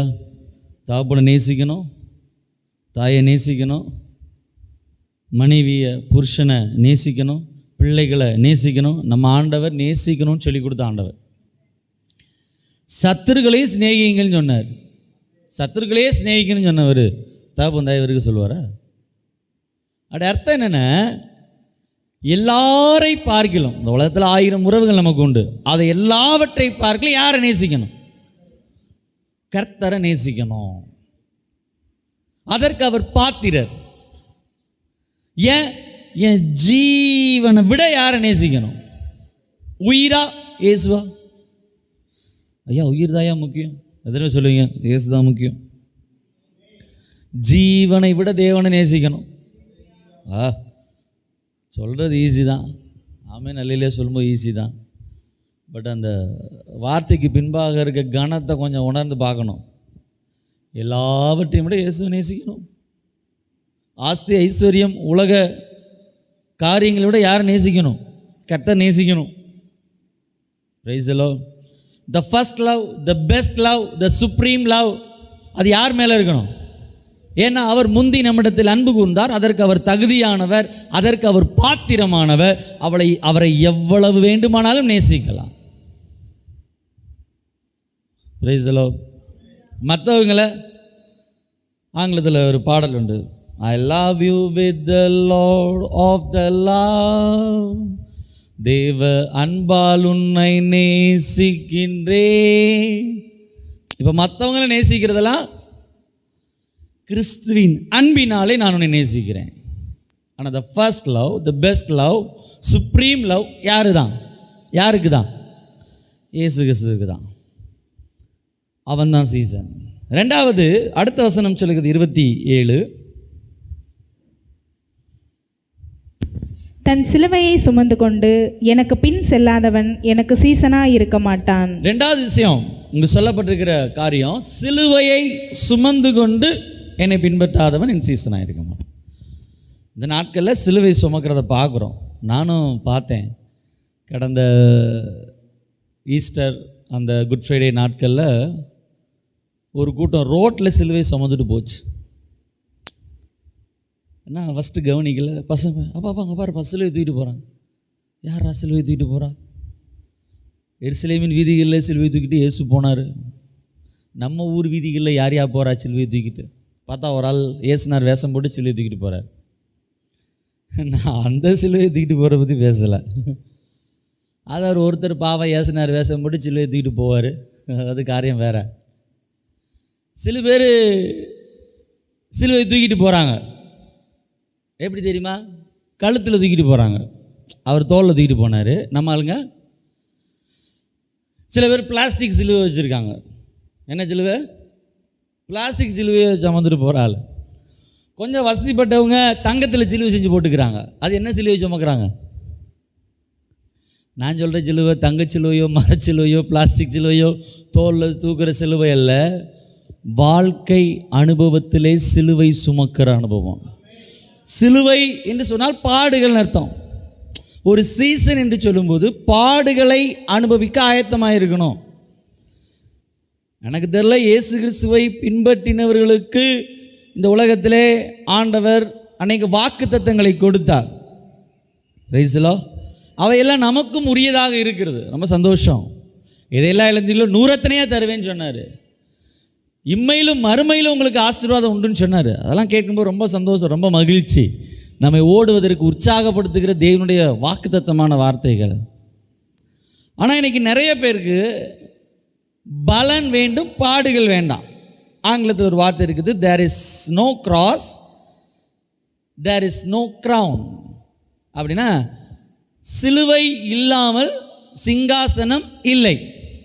இப்போ நிறைய பேருக்கு என்ன வேணும்னா சிங்காசனம் வேணும், ஆனால் என்ன வேண்டாம்? சிலுவை வேண்டாம். பலன்கள் வேணும், ஆனால் என்ன வேண்டாம்? பாடுகள் வேண்டாம். வசனம் சொல்லுது, நீங்கள் இங்கே படுகிற கொஞ்சம் பாடு உங்களுக்கு பரலோகத்தில் எப்படிப்பட்ட பலனை உண்டாக்குமா? மிகுதியான பலனை உண்டாக்கும். இன்றைக்கி நிறைய பேர் பாட்டு பாடுறதுக்கு ஆயத்தமாக இருக்காங்க. நான் பாஸ்ட் கேட்குறாரு, எத்தனை பேர் பாட்டு பாடுறீங்க ஆயத்தமாக இருக்கீங்க? பாஸ்டர் இதை ரொம்ப நாள் எதிர்பார்த்துட்டு இருந்தேன் பாஸ், எனக்கு ரொம்ப நாள் ஆசை, இன்னைக்கே தர மாட்டீங்க எனக்கு ஒரு பாட்டு. இப்போ அப்படி இந்த பக்கம் வந்து பாசிக்கிறேன், எத்தனை பேர் பாடுபடுவதற்கு ஆயத்தமாக இருக்கிறீர்கள்? இப்போ பாட்டு பாடுறதுக்கு நிறைய பேர் இருக்காங்க, ஆனால் ஊழியத்தில் பாடுபடுறதுக்கு யாரும் இல்லை. ஆள் ஆண்டவர் தேடிகிட்டே இருக்கிறார். ஒருவனை தேடினேன் ஒருத்தனையும் திறப்பிலை நிற்க, என் வார்த்தை சொல்ல, என் ஊழியத்தை செய்ய. வசனம் சொல்லுகிறது, அறுவடை மிகுதி வேலையாட்களும் கொஞ்சம். அந்த நாட்களில் பிள்ளைகளை பெற்று வளர்க்கிற ஒரு கிறிஸ்தவ குடும்பம் அவருடைய எண்ணம் இப்படி இருக்கும். 2 பிள்ளைங்க 3 பிள்ளைங்க ஒரு வீட்டில் இருப்பாங்கன்னா அந்த தாய் இப்படி ஜோம் பண்ணுவாங்க, பாஸ்டர் இந்த பையனை நான் ஊழியத்திற்கு ஒப்பு கொடுத்துருக்கிறேன் பாஸ்டர், இவனுக்காக ஜோம் பண்ணுங்க சொல்லுவாங்க. அவன் அடுத்து வளர்ந்து ஊழியம் செய்கிறானோ இல்லையோ, அந்த அம்மாவுடைய வார்த்தை எப்படி இருக்கும். சில பேர் படித்து வரும்போதும் பைபிள் ஸ்கூல் தாண்டா போகணும், போ ஊழியம் செய் அப்படின்னு உற்சாகப்படுத்தி அனுப்புவாங்க, மிஷினரிகளை அனுப்புவாங்க. இன்றைக்கி எத்தனை தாய்களை எப்படி பார்க்க முடிகிறது எனக்கு தெரியல. இங்கே யாராவது இருந்தால் கரங்களை உயர்த்தி காண்பீங்கள், என் பிள்ளையை நான் ஊழியத்திற்கென்று ஒப்பு கொடுத்துருக்கிறேன். Praise the Lord. ஊழியம் செய்வதற்கு ஒப்பு கொடுத்துருக்கிறேன். இன்னொரு காரியம் இருக்குது. இப்போ நீங்கள் நிறைய பேருக்கு ஊழியம் நினச்ச உடனே பாச ராயல் என்ஃபீல்டில் போகிறாரு, அவர் கன்னியாகுமரி நல்லா உடுத்துறாரு, நல்லா சாப்பிட்றாரு, நல்லா போகிறாரு வராரு, ஆஹா ஓகோ சூப்பர். இப்படி தான் ஒரு பையன் அவர் பாஸ்ட்டு கூட போனான் ஊழியத்துக்குன்னு. அவரும் 4 வீட்டுக்கு கூப்பிட்டு போனார். கேரளாவில் நடந்த சம்பவம். அப்போ அந்த ஒரு வீட்டுக்கு போன உடனே ஒரு வீட்டில் நல்லா கப்பக்கிழங்கு, ஏத்தைக்காய் அவிச்சது, அப்புறம் நல்லா ஒரு சாயா, நல்லா பெரிய கிளாஸ் பால்லாம் ஊற்றி நல்லா குடித்தான். அடுத்த வீட்டுக்கு போனால் அவிச்ச முட்டை, அப்பம் கடலைக்கறி, நல்ல சாப்பாடு. அடுத்த வீட்டுக்கு போனால் இப்படி நல்லா போனால், பாஸ்டர் கூட போனால் நல்லா என்ன இருக்குது, நல்ல கவனிப்பு இருக்குது. பாஸ்டையா சோத்திரம்ன்றாங்க. போகும்போது ஒரு காணிக்கை வரும், அவர் வாங்கி ஜிப்பாக்குள்ளே நினைச்சுக்கிறாரு, வச்சுக்கிறாரு. வீட்டில் போய் சொன்னான், பாஸ்டையா நானும் ஊழியத்துக்கு வந்துடுறேன்னா. உடனே அவர் அப்படியாடா, சரி ஓகே, இன்னும் 2 மாதம் இருக்குல்ல, பைபிள் ஸ்கூலுக்கு அப்ளிகேஷன் போட்டுருவோம் அப்படின்னா. அடுத்த நாள் பாஸ்டர் ஊழியத்துக்கு கூப்பிட்டு போனார். அது கிராமம். அங்கே பிரசங்கிட்டு இருக்காங்க, இயேசு நல்லவர், மனம் திரும்புங்கள், இயேசு உங்கள் பாவங்களை மன்னிக்கிறார் அப்படின்னு பிரசங்கம் பண்ணும்போது இவன் தான் எடுத்து சொல்லணும். அவர் சொல்லுவார், இவன் எடுத்து மறுபடியும் சொல்லணும். இப்போ ஒருத்தன் குடிகாரன் குடிச்சிட்டு வந்தான். ஏய் யாரா அவன், இங்கே வந்து இயேசுவை பற்றி பிரசங்கம் பண்ணிட்டு இருக்கிறது பாடுறா. அப்படி ஒரு 2 3 4 5 பேர் கூட்டம் கூட்டிட்டான். கூடி உங்களை சும்மா வாயிட்டு சொன்னலாம் கேட்க மாட்டாங்க. 4 போடு போட்டாத்தே அடுத்து என்ன செய்ய மாட்டாங்க, வரமாட்டாங்க. அப்படியே அடிக்க போனப்போ ஒருத்தர் சொன்னா, ஏய் அவர் வயசானவராக இருக்காரு, அவர் அடிக்காத, இந்த வாலி பண்ண 2 போடு போடியா பண்ண. அடி மொத்த பாஸ்ட்டுக்கு 1 அடி விழுந்துச்சு, கூட போனவனுக்கு 10 அடி விழுந்துச்சு. இப்போ வீட்டுக்கு போனால் உடம்பு பூரா முட்டையாயிருச்சு. சாப்பிட்டது 2 முட்டை. வீட்டில் போய் படுத்தா குப்பரைப்படுத்தா முதுகெல்லாம் முட்டை. அவன் காலேஜ் பாஸ்டையா அந்த அப்ளிகேஷன் என்ன செஞ்சிடாதீங்க, பயில் காலேஜுக்கு கேட்காம அனுப்பிடாதீங்க, நான் ஊழியத்துக்கு போகிறதுல என்ன வாங்கிக்கிறேன், வாபஸ் வாங்கிக்கிறேன் நான். இப்போ நிறைய பேருக்கு என்னென்ன பலன்கள் வேணும், ஆனால் என்ன வேண்டாம், பாடுகள் வேண்டாம், கஷ்டமே படக்கூடாது. நம்ம பிள்ளைங்கள ரொம்ப ஸ்மார்ட்டாக வளர்கிறாங்க. சண்டே கிளாஸில் டீச்சர் பாடம் எடுத்த மாதிரி லாசரு பாடம், லாசரு ஐஸ்வர்யவான் கதை டீச்சர் சொல்கிறாங்க. சொல்லி முடிச்சுட்டு கன்க்ளூட் பண்ணுறாங்க. பாருங்கள், லாசரு இந்த உலகத்தில் ரொம்ப கஷ்டப்பட்டான், பரலோகத்தில் ஆபிரகாம் மடியிலே தேற்றப்பட்டான். ஐஸ்வர்யவான் உலகத்தில் சம்பிரமமாக வாழ்ந்தான், பரலோகத்துக்கு போல பாதாளத்தில் அக்கினியில் அகப்பட்டு வேதனைப்பட்டான். நீங்கள் யாராருக்கு விரும்புகிறீங்க, லாசருவாக இருக்க விரும்புகிறீங்களா, ஐஸ்வர்யவானாக இருக்க விரும்புகிறீங்களா டீச்சர் கேட்டாங்க. உடனே பிள்ளை சொல்லிச்சான், டீச்சர் பூமியில் இருக்கும்போது ஐஸ்வர்யவானாக இருக்க விரும்புகிறேன், பரலோகத்துக்கு போகும்போது லாசருவாக இருக்க விரும்புகிறேன். இப்போ நிறைய பேருக்கு அப்படித்தான். இங்கே இருக்கும்போது யாராக இருக்கணும், சம்பிரமமாக இருக்கணும், மேலே போகும்போது எப்படி இருக்கணும், அது என்ன கதை நமக்கு தெரியலை. அல்லேலூயா. சிலுவை இல்லாமல் சிங்காசனம் இல்லை. பாடுபடுகிறது நமக்கு அருளப்பட்டிருக்கிறது. இப்போ நிறைய பேர் பிரசங்கம், பாடுகளே கிடையாது, பாடுகளே வராது, கஷ்டமே வராது. ஏப்பா எனக்கு என்ன ஆசையாக பாடுபடணும்னு வசனம் தெளிவாக சொல்லுது. தேவ பக்தியாய் நடக்க மனதாய் இருக்கிற யாவரும் துன்பப்படுவார்கள், உலகத்தில் உங்களுக்கு உபத்திரம் உண்டு, நான் செய்தேன், ஆண்டவர் பலப்படுத்துவார், நடத்துவார், காப்பாற்றுவார், கைவிட மாட்டார், அதெல்லாம் ஓகே. பாடே வராது, நீ விசுவாசியா, உனக்கு வியாதியே வராது. இப்போ கொரோனா வந்துச்சு, நிறைய பாஸ்ட் செத்து போனார்கள், நிறைய பரிசுத்தவான்கள் விசுவாசிகள் செத்து போனார்கள். அப்போ அவர்களெல்லாம் கர்த்தர் என்ன செய்யலையா, மரணங்கள் வருகிறது, சில நேரம் துர்மரணங்கள் வருகிறது, கொடூரமான மரணங்கள், விபத்திலே மறிக்கிறார்கள். ஒருத்தர் கேட்டாரா, இட்ஸ் பீங் ரெக்கார்டட் இல்லை. அப்போது இதெல்லாம் பார்க்கும்போது அப்போ என்ன சொல்லுவீங்க, அநியாரம், ஏசுனார் இல்லையா, ஏசுனார் காணாமல் போயிட்டாரா, சத்தியம் பொய்யாயிருச்சா. ஏய் உன் கதையெல்லாம் காற்று அடிக்கிற வரைக்கும் தான், என்ன அடிக்கிற வரைக்கும், வீடை கட்டு, ஒருத்தன் மண்ணில் மேல் வீட்டை கட்டினானா, ஒருத்தன் கற்பாறையின் மேலே வீட்டை கட்டினானா. 2 வீடு நல்லா பிரமாதமாக தான் இருந்துச்சு. பார்த்தியா என் வீட்டை பார்த்தியா, உன் வீட்டை பார்த்தியா, ரைட்டு. இப்போ கொஞ்சம் நல்லா காற்றடிக்கும், மழை வரும், பெருவெல்லாம் வரும், அஸ்திபாரத்தில் மோதும். அப்போ தெரியும் யார் வீடு நிற்கும்னு. பாடே வராது, உபத்திரம் வர, கஷ்டமே வரான்னு சொல்கிறான் பாருங்க. அவன் வாழ்க்கையில் ஒரு நாள் பாடு வரும்போது உணர்வேன், அடாடாடாடாடாடா தெரியாமல் சொல்லிட்டோம் போல. ஆனால் எனக்கு ஒன்று தெரியும், ஒருத்தருக்கு பிரச்சனையே வராது. யாருக்கு? இயேசுநாதர் பேரை சொல்லிக்கிட்டு இயேசுநாதருக்கு அவங்களுக்கும் சம்மந்தமே இல்லாமல் ஒரு குரூப் ஓடுது பாருங்க, அவனுக்கு என்ன வராது? பிரச்சனையே வராது. ஏன்? இயேசுநாதர் அவனை கண்டுக்கிட மாட்டார். ஒன்று, பிசாசும் கண்டுக்கிட மாட்டான். ஏன்? அவன் நம்மால். பிசாசு சொல்லுவான், அவனை என்ன சொல்லுவான், இவன் அப்படிப்பட்ட ஒரு கூட்டம் நிற்கும் கடைசி நாள். ஆண்டவரே, உம்மை நாமத்தினாலே சபை நடத்தினோமே, உம்முடைய நாமத்தினாலே ஞானஸ்நானம் கொடுத்தோமே, உம்முடைய நாமத்தினாலே சண்டே கிளாஸ் நடத்தினோமே, உம்முடைய நாமத்தினாலே ஊழியம் செய்தோமே, உம்முடைய நாமத்தின அற்புதங்களை எல்லாம் கூட செய்தோமே. ஆண்ட ஒரே வார்த்தை சொல்லுவார், ஏப்பா நீங்களாம் யாருன்னு எனக்கு தெரியாது, நான் உங்களை அறியே, நீங்கள் யாருன்னே எனக்கு தெரியாதுன்றார். அல்லேலூயா. நிறைய பேருக்கு விருப்பமே இல்லை. ஆனால் ஒரு சீஷன் என்கிறவன் சிலுவை சுமக்குதுன்னு என்ன? Live like a dead man அப்படின்னா செத்தவனை போல் வாழ்கிறது. இன்னும் சிம்பிளாக நம்ம சொன்ன டெய்லி சாவுறது. அனுதினமும் நிறைய பேர் சொல்கிறாங்க, ஏற்கனவே செத்துக்கிட்டு தான் இருக்கேன். ரைட், சரியான வழியில் தான் போய்கிட்டு இருக்கீங்க. நீங்கள் டெய்லி என்ன செய்யணும்? எனக்கு ஒரு வாத்தியார் இருந்தார், பள்ளிக்கூடத்தில் சொல்லுவார், மரணம் என்பது பெரிய தூக்கம். உண்மைதான். அந்த பெரிய தூக்கத்துக்கு டெய்லி 8 மணி நேரம் தூங்கி என்ன செய்கிறோம்? ப்ராக்டிஸ் பண்ணுறோம்ன்றார். உண்மைதான். நமக்கு ஒவ்வொரு நாளும்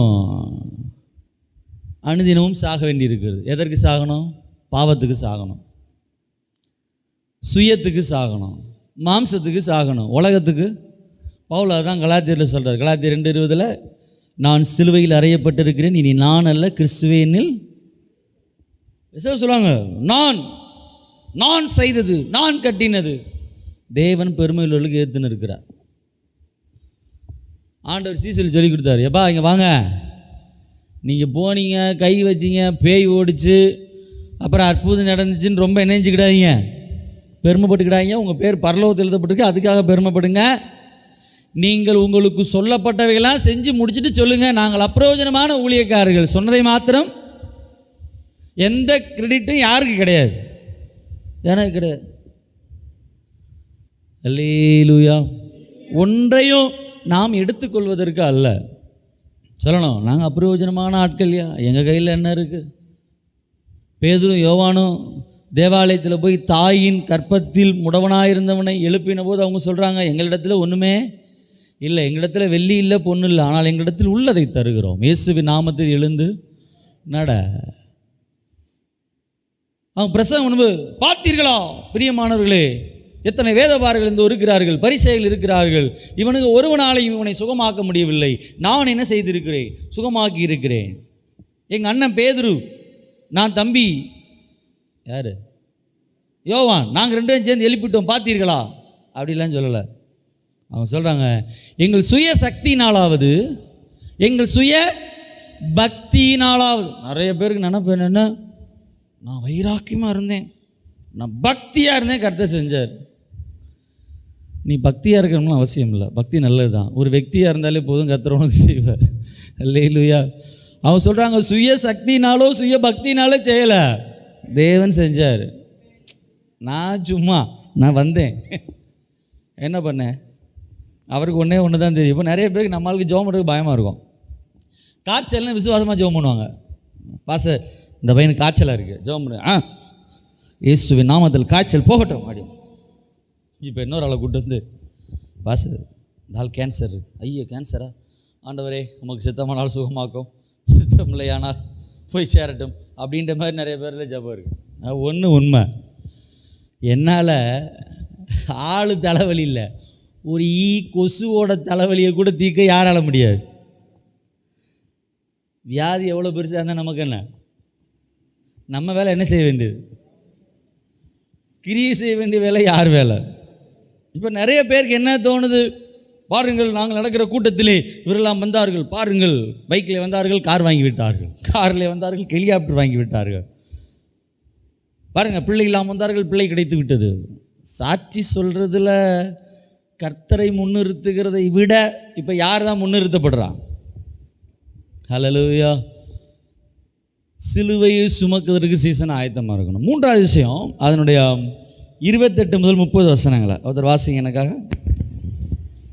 உங்களில் ஒருவன் ஒரு கோபுரத்தை கட்ட மனதாயிருந்து அஸ்திபாரம் போட்ட பின்பு முடிக்க திராணி இல்லாமல் போனால் பார்க்கிறவர்கள் எல்லாரும், இந்த மனுஷன் கட்டத் தொடங்கி முடிக்க திராணி இல்லாமல் போனான் என்று சொல்லி தன்னை பரியாசம் பண்ணாதபடிக்கு அதை கட்டி தீர்க்கிறதற்கு தனக்கு நிர்வாகம் உண்டோ இல்லையோ என்று முன்பு அவன் உட்கார்ந்து செல்லும் செலவை கணக்கு பாராமல் இருப்பானோ? ஒரு சீசன் என்கிற நிலைமையில் விலை கிரயம் செலுத்துகிறவர்களாக நாம் இருக்க வேண்டும். ஆண்டவர் இந்த இடத்துல ஒரு செய்தி சொல்கிறாரு, ஒருவன் கோபுரம் கட்ட மனதாயிருந்து ஒரு கட்டிடம் கட்ட வேண்டுமானால் முதலாவது திட்டமிட வேண்டும். அதற்கு எவ்வளோ செலவாகும், அஸ்திபாரத்துக்கு எவ்வளோ ஆகும், முடிக்கிறதுக்கு எவ்வளோ ஆகும், அதற்குண்டான திராணி நமக்கு இருந்தால் மட்டும் அதை என்ன செய்யணும், துவங்கணும். அப்படி இல்லாமல் நாம் துவங்கிவிட்டு முடிக்காமல் இருந்தால் பார்க்குறவங்க என்னையா பெருசாக ஆரம்பித்தான், அஸ்திபாரத்தில் முடிச்சிட்டான்னு பரியாசம் பண்ணுவாங்க. அப்போது செல்லும் செலவை கணக்கு பார்க்கணும். ஆண்டவர் கேட்குறாரு, என்னை பின்பற்றி வர நீ விரும்பினால் அதற்கான விலைக்கிரயத்தை நீ செலுத்த வேண்டும். ஹல்லேலூயா. சீசனாக இருப்பது என்பது விசுவாசிக்கிறது என்கிறதற்கு மேலாக விலைக்கிரயம் செலுத்த வேண்டும். ரைசலோ, இன்னைக்கு நிறைய பேர் விலைக்கிரயம் செலுத்துகிறதற்கு பதிலாக விற்று கிரயமாக்குகிறார்கள். புரிந்ததா? விலைக்கிரயம் செலுத்துகிறதை விட்டு விற்று கிரயமாக்குகிறார்கள். இப்போ ஆண்டவர் எல்லாரும் கூப்பிட்டார், நீ விட்டு என்னை பின்பற்று. எல்லாரும் விட்டு பின்பற்றினாங்க. படகுகளை வலைகளை பழுது பார்த்து கொண்டிருந்தவர்கள் தங்களுக்கு உண்டான படகை விட்டு, வலைகளை விட்டு, அந்த வேலையை விட்டு, தன்னுடைய தாய் எல்லாரையும் விட்டுட்டு இயேசுவை பின்பற்றினாங்க. இப்போ நிறைய பேர் எப்படி இயேசுவை பின்பற்றானா, விட்டுட்டு பின்பற்றுறான்.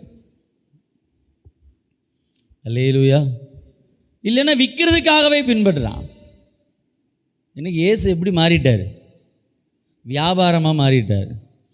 இயேசுநாதர் தேவாலயத்துக்கு போனப்போ சவுக்கை உண்டு பண்ணி புறா விற்கிறவர்களையும் காசுக்காரர்களையும் பலகைகளையும் கவிழ்த்து போட்டு அடித்து எல்லாத்தையும் துரத்தி தேவாலயத்தை சுத்திகரித்தாராம். அவர் சொன்ன ஒரு வார்த்தை, இது தேவனுடைய வீட்டை நீங்கள் என்ன ஆக்கி இருக்கிறீர்கள்? கல்லர் குகையாக்கினீர்கள், வியாபாரமாக்கி இருக்கிறீர்கள். இப்போ நிறைய பேருக்கு பாஸ்டர் தொழில்னா பிஸ்னஸ் நினைக்கிறாங்க. கொஞ்சம் பணம் இருந்துச்சுன்னா கொஞ்சம் இடம் வாங்கி ஒரு பில்டிங் போட்டு அப்படியே ஒரு கூட்டம் கண்டது. அப்படியே நிறைய பேருக்கு தேவனுடைய ஊழியம் எப்படி தெரியுதுன்னா காசு உண்டாக்குற வேலை மாதிரி நினைக்கிறாங்க, ஆதாய தொழில் நினைக்கிறாங்க. அல்லேலூயா. சம்பாதிக்கன்னு நினைக்கிறாங்க. இந்த சபையில் எத்தனை ஆத்மாக்கள் இருக்கிறார்கள், அந்த சபைக்கு போனால் அந்த ஊரில் எல்லா வசதி வாய்ப்புகள் இருக்கிறதா, அந்த சபையில் போனால் எவ்வளோ வருமானம் கிடைக்கும், எப்படி? அல்லேலூயா. ஊழியம் என்பது காசு உண்டாக்குகிற வேலை இல்லை. எனக்கு தெரியலை, ஊழியக்காரன் கோடீஸ்வரன் ஆகிறது, அதாவது நான் சொல்கிறது ஐஸ்வர்யவானாகிறது சொல்கிறேன். கோடிகள் பணம் வரலாம், நீங்கள் கர்த்தருக்காக அதை பயன்படுத்துகிறீங்க, பிரயோஜனப்படுத்துகிறீங்க, அது வேறு. ஆனால் ஊழியத்தை வைத்து சம்பாதிப்பது என்பது ஏசுனார் விற்கிற யூதாஸ் காரியத்துக்கும் அவருக்கு என்ன வித்தியாசம் நீங்கள் நினைக்கிறீங்க? யூதாஸ் காரியத்தை என்ன பண்ண? அவர் என்னான்னு காமிக்கிறேன், எவ்வளோ கொடு? 30 வெள்ளி காசு கொடு. இப்போ நிறைய பேர் இயேசுவை காண்பித்து காசு வாங்கிறது. அல்லேலூயா. சில பேர் காசுக்காக நம்மகிட்ட கேட்குறது இல்லையா, ஐயா உங்கள் சபைக்கு வந்தால் எவ்வளோ கொடுப்பீங்க? அங்கே போனால் சாப்பாடு போடுறாங்களாம், சாப்பாடோட கொஞ்சம் பீஃபும் சேர்த்து போடுறாங்களாம், நல்லா வாரம் நல்ல சாப்பாடு, இறைச்சி சாப்பாடு, சில இடத்துல போனால் பிரியாணி சாப்பாடு. அது மட்டும் இல்லை, நீங்களாம் யோசிக்கிறத பார்த்தா ஏசுனா கேட்ட மாதிரி நீங்களும் போய்விட மனதாக இருக்கிறீர்களோ? பரவாயில்ல, அவங்களுக்கு தேவைப்படுது, அதை ஒருத்தன் கொடுக்குறான், போகிறவங்களையும் நம்ம குற்றம் சொல்ல முடியாது, கொடுக்குறவனையும் குற்றம் சொல்ல முடியாது. அல்லேலூயா. கவனிங்க, நம்ம ஊரில் ஒரு பழமொழி இருக்குது, கடை தேங்காய் எடுத்து அதுக்கு மேலே சொல்ல வேண்டாம். இப்போ நிறைய பேர் ஊழியத்துக்கு காணி கேட்டால் சொல்லுவாங்க, பிரதர் ஏதாவது கொடுங்க. அவர் கொடுக்க மாட்டார். பிரதர் நீங்கள் கொடுங்க. Price the Lord. ஊழியம் என்பது விலைக்கரையம் செலுத்துவது. உங்கள் எல்லாருக்கும் தெரிஞ்சிருக்கும். சர்ச்சுக்கு போனோன்னே சொல்லி போய், என்னம்மா சர்ச்சுக்கு போகிற, சர்ச்சில் லட்சக்கணக்கில் கொடுக்குறாங்களோ, வந்ததுக்கப்புறம் தான் தெரிஞ்சிருக்கோம். கொடுக்குறதே இல்லை, வந்த நாள்லேருந்து நாங்கள் தான் நினைச்சிட்ருக்கோம். அல்லேலூயா. நம்மளை கேட்பேன், உங்களுக்கு வெளிநாட்டிலேருந்து பணம் வருதோ? வெளிநாட்டிலேருந்து நம்மளை தவிர ஊரில் எல்லா பேருக்கும் வருது, எல்லா சாமியாருக்கும் வருது. நமக்கு என்ன செய்யலை? கடந்த நாட்களில் கணக்கெடுத்து பார்த்தா மிஷினரி ஸ்தாபனங்களுக்கும் ஊழிய ஸ்தாபனங்களுக்கு வந்ததையும் மற்ற பிற மத ஸ்தாபனங்களுக்கு வந்ததையும் பார்த்தா நம்ம ஆளுங்க வாங்கினதெல்லாம் பாவம் கொஞ்சோண்டு தான். இன்றைக்கும் மற்ற ஆட்களுக்கு தான் எப்படி வந்துக்கிட்டு இருக்கான். அது பரவாயில்ல, அது அவங்களுடைய காரியம். எவனோ ஒருத்தவங்க கொடுக்குறான், யாரோ வாங்குகிறாங்க. ஆனால் சீசனாயிருப்பு என்பது பணத்தை எதிர்பார்த்து போவது அல்ல, பணத்தை செலவழித்து பின்பற்றுவது. எத்தனை பேர் ஆமேன்னு சொல்கிறீங்க? ஹல்லேலூயா. சில பேர் செலவில்லாமல் போகலாம்னு நினைப்பாங்க. இயேசுநாதரை சேவிக்கிறதுக்கு செலவில்லாமல் என்ன செய்ய முடியாது. ஆண்டவர் சொன்னார், தேவனுடைய ஆலயத்திற்கு வரும்போது எப்படி வராத.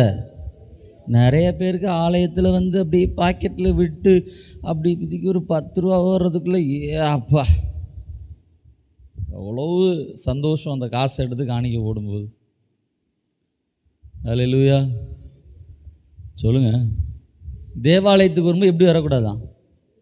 சில பேர் காணிக்கை கொண்டு வராமல் வர்ற ஆளுகளும் இருப்பாங்க. காணிக்கை இல்லைன்னா பரவாயில்ல, என்ன பாஸ் என்ன பார்க்க போகிறாரு, கேட்க போகிறாரு, எவ்வளோ போட்டாங்கன்னு தெரியவா போகுது. அல்லேலூயா. நிறைய பேர் கணக்கு அப்படி. நிறைய பேருக்கு ரொம்ப சிரமம் கொடுக்குறதுக்கு. இன்னும் இந்த சும்மா கொடுக்குடுன்றாரு, சும்மா கேட்டுக்கிட்டே இருக்கிறாரு.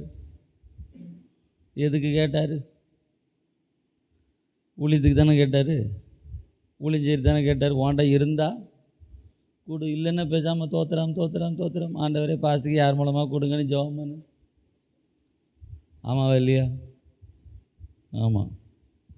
ஊழியம் என்பது செலவு பண்ணுவது. பவுல் சொல்கிறாரு 2 கொரிந்தியர் 12:15 மிகவும் சந்தோஷமாய் நான் உங்கள் ஆத்துமாக்களுக்காக செலவு பண்ணவும் செலவு பண்ணப்படவும் விரும்புகிறேன்.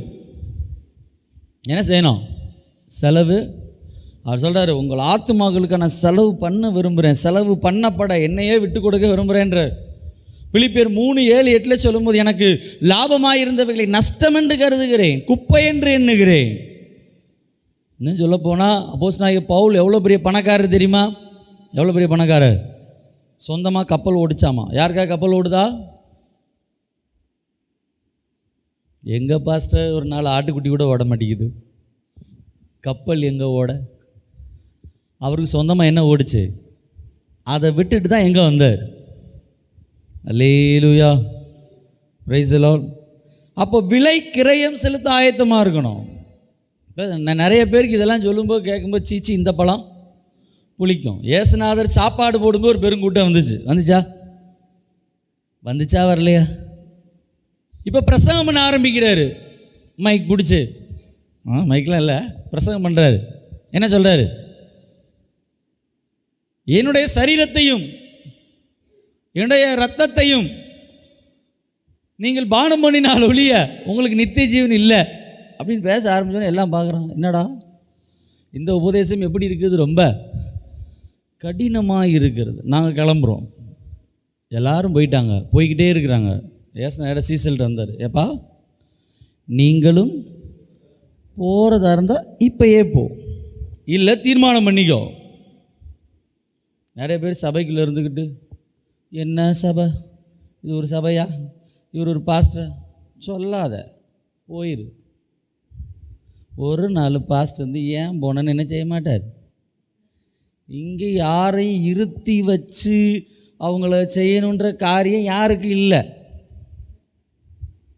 போய்விட மனதாக இருக்கவர்கள் போங்க, இல்லை இது எனக்கான சபை, இது என்னுடைய சபை, இந்த போதரை கர்த்தர் எனக்காக கொடுத்துருக்கிறார் அப்படின்னு உறுதி இருக்கிற ஆள் மட்டும் உள்ளே இரு. அப்போ தான் உனக்கும் ஆசீர்வாதம், எனக்கு ஆசீர்வாதம், சபைக்கும் ஆசீர்வாதம். சில பேர் சபைக்குள்ளே இருந்துக்கிட்டே கேன்சர் வியாதி மாதிரி இருப்பான்.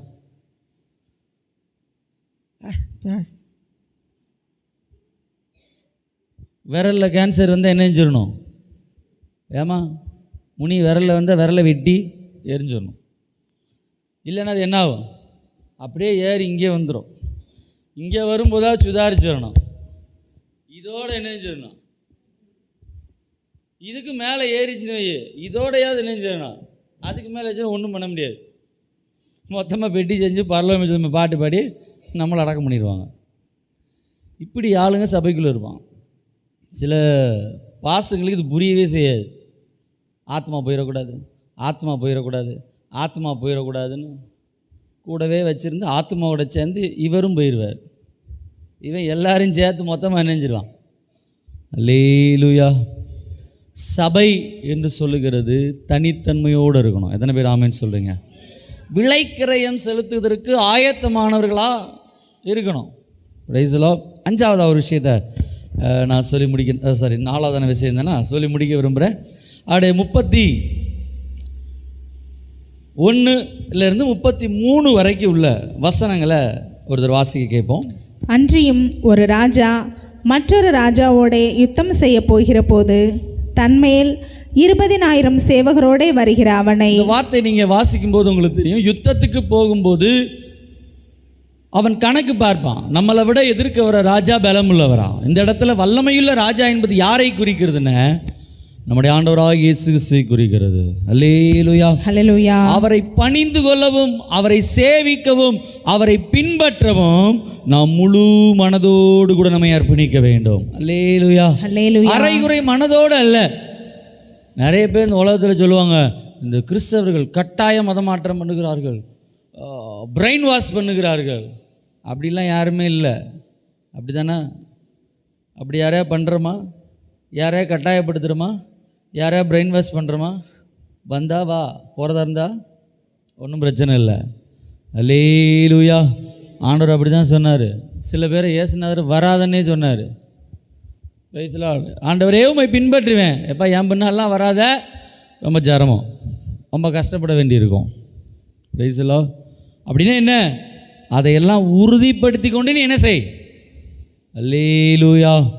முழு மனதோடு கர்த்தருக்கு அர்ப்பணிக்கணும். எத்தனை பேர் ஆமென் சொல்கிறீங்க? கடைசியாக சொல்கிற ஒரு சீஷன் எப்படி இருக்கணுமா? உப்பாக இருக்கணும். எப்படி இருக்கணும்? உப்பு சாதாரணமானது, அற்பமானது. ஆனால் உப்பினுடைய மகத்துவம் ரொம்ப பெருசு. உப்பினுடைய கலர் எப்படி இருக்கும்? நீங்கள் நம்ம கடையில் வாங்குகிற உப்பெல்லாம் அப்படி இல்லை. அப்படி லைட்டாக உப்பளம், உப்பு விளையிற அந்த பூமி, அங்கே போய் பார்த்தீங்கன்னா தூரத்துலேருந்து பார்த்தா அப்படியே பனி படர்ந்ததை போல், பனிமலையை போல் வெண்மையாக இருக்கும். அதே போல் ஒரு விசுவாசி எப்படி இருக்கணும்? உண்மையாக பரிசுத்தமாக இருக்கணும். இந்த உப்பு இல்லைன்னு வைங்க, உப்பில்லா பண்டம். நீங்கள் என்ன தான் 1000 ரூபா போட்டு கறி குழம்பு வச்சாலும் அதில் கொஞ்சோண்டு உப்பு போடலைன்னா, அல்லேலூயா. ஒரு விசுவாசி எப்படி இருக்கணும்னா, கரைந்து மறைந்து சுவையளிக்கிற ஒரு நபராக இருக்கணும். பிரைஸ்லோ. இந்த உப்பு கெட்டு போகாமல் பாதுகாக்கும். கருவாடாக இருக்கட்டும், எதுவாக இருக்கட்டும், உப்பில் போட்ட ஒரு பண்டம் என்ன செய்யாது. இன்றைக்கி இந்த உலகம் ஒழுங்காக சுற்றிக்கிட்டுக்குன்னு காரணமே நீங்களும் நானும் உப்பாக அந்த உலகத்தில் இருக்கிறதுனால தான் இந்த உலகம் எப்படி இருக்குது. இந்த உப்பு மருந்தாக பயன்படுகிறது. ஆண்டவர் உங்களை என்னை இந்த உலகத்தில் எப்படி வச்சுருக்கிறாரு? அநேகருடைய காயங்களை கட்டுகிறதா வச்சு. அது மட்டும் இல்லை, இந்த உப்பு சாரமுள்ளதாக இருக்கிறது. உப்பானது சாரமற்று போனால் எதினாலே சாரமாக்கப்படும்? உப்பினுடைய மேன்மை மகிமே அதில் இருக்கிற சாரம்தான். சாரம் இல்லாத உப்பு ஒன்றுத்துக்கு என்ன செய்யாது? உதவாது. என்ன தம்பி? உப்புன்னா உப்பு கரிக்கணும் இல்லையா? உப்பு கரிக்கலைன்னா அது என்ன கிடையாது? உப்பு கிடையாது. அது ஒன்றுத்துக்கும் உதவாது. இப்போ நம்ம ஊர் உப்பு வேறு மாதிரி, ஆனால் அந்த நாட்களில் இருந்த உப்பு வேறு. மலை பாறைகள் இருந்தால் அந்த உப்பு எடுப்பாங்க, அந்த உப்பை தண்ணியில் போட்டு வைப்பாங்க. போட்டு வச்சோன்னா அது உப்புத்தன்மை எல்லாம் எடுக்கப்பட்ட பின்பாக அது சாரமற்ற அந்த உப்பை அது எங்கேயுமே போட முடியாது, வழியில் தான் போடுவாங்க. ஆனால் சாரமுள்ள உப்பு பயன்படும். நம்ம எல்லாரும் முழங்கால் படிடுவோம், ஜெபம் பண்ணுவோம். இந்த கால வேளையிலே கர்த்தர் நம்மோடு கூட பேசின வார்த்தைகள், ஸ்தோத்திரம், சீசர்களை உருவாக்குகிற ஒரு சீசர்களாக நாம் ஒவ்வொருவரும் மாற்றப்பட, மறுரூபமாக்கப்பட இந்த காலவேளை ஜெபம் பண்ணுவோமா? நான் ஒரு விசுவாசி என்கிற நிலைமையில் அல்ல, விசுவாசி என்கிற நிலைமை மாறி கிறிஸ்துவை பின்பற்றுகிற சீஷன் என்கிற நிலைமையிலே என்னுடைய வாழ்க்கை வர, அதற்கேற்ற அர்ப்பணிப்புகள் என் வாழ்க்கையிலே உண்டாக ஆண்டவரே இந்த காலையிலே ஜெபிக்கிறேன். எத்தனை பேர் உண்மையாக சொல்கிறீங்க? எத்தனை பேர் உண்மையாக ஜெபிக்கிறீங்க? கர்த்தருடைய வார்த்தை நீங்கள் கேட்டது சோதரம் நல்லது, சோதரம் கர்த்தருடைய வார்த்தை நீங்கள் ஏற்றுக்கொண்டது நல்லது. ஆனால் நீங்கள் பண்ண போகிற ஒரு காரியம், நீங்கள் அர்ப்பணித்து ஜெபிக்கிற ஜெபம். Price the Lord. அந்த ஜெபம் உங்களுடைய வாழ்க்கையை மாற்றக்கூடிய வல்லமையுள்ளதாக இருக்கிறது. ஸ்தோத்திரம்.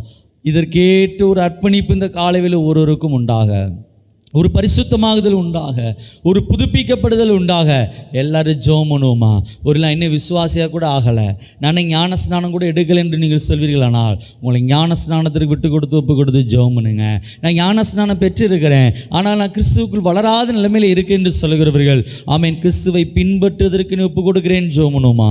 எங்களை நேசிக்கிறீங்களா அன்பின் பரலோக பிதாவே, இந்த ஆஸ்வதிக்கப்பட்டது நல்ல ஆண்டவரே காலை ஆராதனை வேலைக்காக உம்மை நன்றியோடு கூட துதிக்கிறேன். இந்த காலை வேலை பேசப்பட்ட இந்த வார்த்தைகளுக்காக ஸ்தோத்திரம். இந்த சத்தியமான வார்த்தைகள் ஒவ்வொருவரையும் பரிசுத்தப்படுத்தட்டும் என்று ஜெபிக்கிறேன், ஒவ்வொருவரையும் தகுதிப்படுத்தட்டும் என்று ஜெபிக்கிறேன், ஒவ்வொருவரையும் ஆசீர்வதிக்கட்டும் என்று ஜெபிக்கிறேன். ஒவ்வொருக்கும் வேண்டிய கிருபைகளை கர்த்தர் நிறைவாக தருவீராக என்று ஜெபிக்கிறேன். ஆண்டவரே சோதர சீசர்களை உருவாக்குற சீசர்களாக, ஆண்டவரே உம்முடைய கரங்களே பயன்படுகிற பாத்திரங்களாக, அநேகரை நீதிக்குட்படுத்துகிறவர்களாக, ஆண்டவரே ஆத்துமாக்களை ஆதாயம் பண்ணுகிறவர்களாக, ஆண்டவரே ஒவ்வொருவரையும் இந்த காலவேளை ஆசீர்வதிப்பீராக என்று ஜெபிக்கிறேன். ஆண்டவரே சோதரம் அவள் இருக்கிற குடும்பங்களே, அவள் இருக்கிற பகுதியிலே அவர்கள் மூலமாக கர்த்தர் ஒரு பெரிய அறுவடையை கர்த்தர் தருவீராக. ஆண்டவரே சோதரம் சோதரம் கிறிஸ்துவுக்குள் இருந்த அதே பாரம் ஆண்டவரே இந்த காலவேளை ஒவ்வொருவருக்குள்ளும் உண்டாகட்டும் என்று ஜெபிக்கிறேன். ஆத்மாக்களுக்காக ஜெபிக்கக்கூடிய கிருபைகள் உண்டாகட்டும், ஆத்மாக்களுக்கு சுவிசேஷம் சொல்லக்கூடிய கிருபைகள் உண்டாகட்டும், அநேகரை வழி நடத்தக்கூடிய கிருபைகளை கர்த்தர் தருவீராக. ஆண்டவரே நன்றி நன்றி நன்றி நன்றி. இந்த காலவேளையிலே பரிசுத்தாவின் அக்கினி, பரிசுத்தாவின் எழுப்புதல் ஒவ்வொருடைய இருதயத்திலும் கொழுந்து விட்டு எரியட்டும் என்று ஜெபிக்கிறேன். ஆண்டவரே சோதரம் தாங்கள் பெற்ற அபிஷேகத்தை அனல் மூட்டி எழுப்பட்டும், அபிஷேகம் பெறாதவர்கள் அபிஷேகத்தை பெறட்டும். ஆண்டவரே சோதரம் பரிசுத்த ஆவியினுடைய ஆண்டவரே கனிகளும் வல்லமையும் வரங்களும் ஒவ்வொருடைய வாழ்க்கையிலும் நிறைவாய் வெளிப்படட்டும் என்று சொல்லி ஜெபிக்கிறேன். எத்தனையோ தேவைகள் உண்டு, குறைவுகள் உண்டு, போராட்டங்கள் உண்டு, தடைகள் உண்டு, எவ்வளோ நெருக்கங்கள் உண்டு. அவை எல்லாவற்றின் மத்தியிலே உடைய நாமத்தை மகிமைப்படுத்தக்கூடிய கிருபைகளை கர்த்தர் தருவீராக.